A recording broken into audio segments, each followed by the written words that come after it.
company has an emu farm. But what the fuck do the Germans want with our steroid chickens?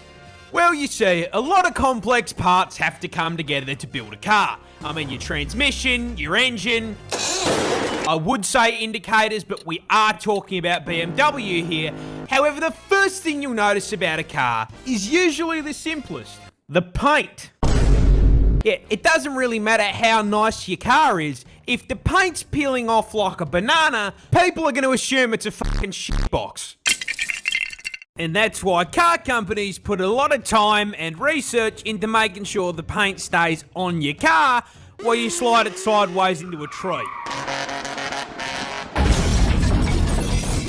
One of the best ways to do that is fucking clean it. See, anything that isn't wiped off the car gets stuck under the paint when it's applied, which fucks up adhesion by moving around. And even the tiniest particles of dust can fuck it all up. So, the Germans pondered, what is the best way to make sure every panel is spotless?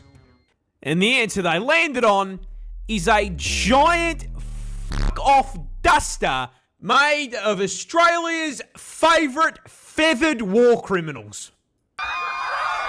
And it wasn't just BMW that found this out, but Audi as well. Now, Audi gets their Dino Turkey feathers from the source, shipping directly from the land down under. ¿Quieres? Now, BMW used to do the same thing, till someone at head office had a thought. Hang on, the feathers. If we ship over 4 emus and place them in a grid, infinite feather source. And so they airdropped Australia's big birds onto a farm in Bavaria, where a small sleeper cell of Australia's most wanted resides to this day. The funny part of this to me is that BMW went so far as shipping kaiju turkeys to make the paint on their cars look good, just for some TikToker to buy it for clout, wrap it bright purple, and then crash it into a fucking wall.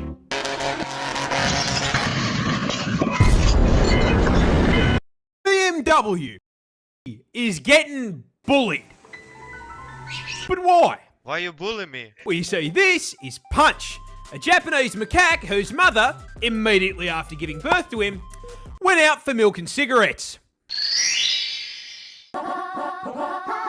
So already not off to a great start in life, and things would not be getting easier for Punch. You see, he was born in captivity at Japan's Ichikawa Zoo, which meant that he was then introduced to the rest of the macaque population alone. No parents, no friends, nothing. But surely, it's all up from here. He might be alone now, but at least he can start making friends with his fellow primates, right?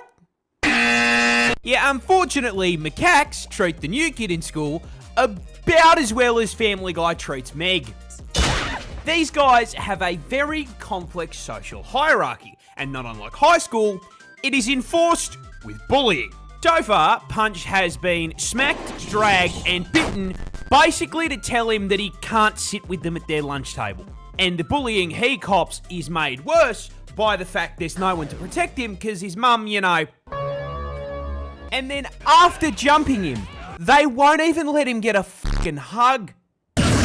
Now, faced with such adversity, a lesser monkey would crumble and try to leave. But making the story infinitely sadder, Punch runs off to the closest thing to family he has. A plush orangutan gifted to him by the zookeepers to try and replace his mum. When stressed, he hugs it and tries to get it to hug him back. No, I'm not fucking crying. Someone's cutting onions in here. She's actually pretty good at that. However, despite the absolutely horrendous character development he's gone through, Punch has finally managed to start making some friends. Which is good, because for a monkey, he got off light. Had he been born a chimp, when they don't like one another, they rip each other's testicles off with their fucking teeth. This monkey is getting on an alcoholic rampage. No, that's not clickbait. This really happened, and as with all good drunken rampages, our story takes place in fucking Australia. More specifically, it starts in the middle of fucking nowhere, WA, where a couple blokes were out camping. And as any good Australian would, these lads brought with them the camping essentials. Let's see here, we've got the swags, box of snags from Woolies, and most important of all, beers. And those beers are why, at 4 in the fucking morning, these lads were suddenly ripped from sleep by a really weird sound. A low, snuffling and grunting noise, followed by the sound of bending aluminium.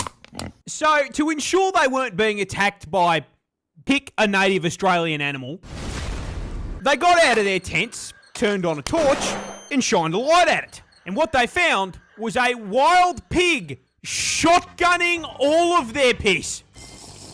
And I don't mean 1 or 2 beers. No. Daddy Pig was on a serious bender because he managed to down 18 fucking cans. Now, fun fact about beers.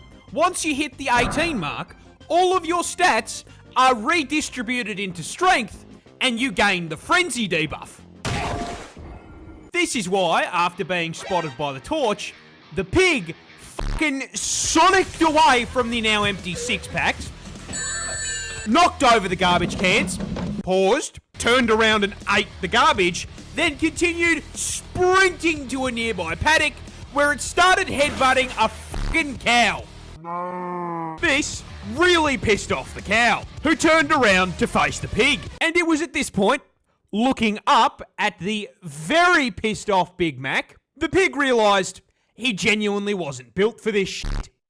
Yeah, this little piggy turned around and fucking booked it out of the paddock, being closely pursued by the ghost of burgers past.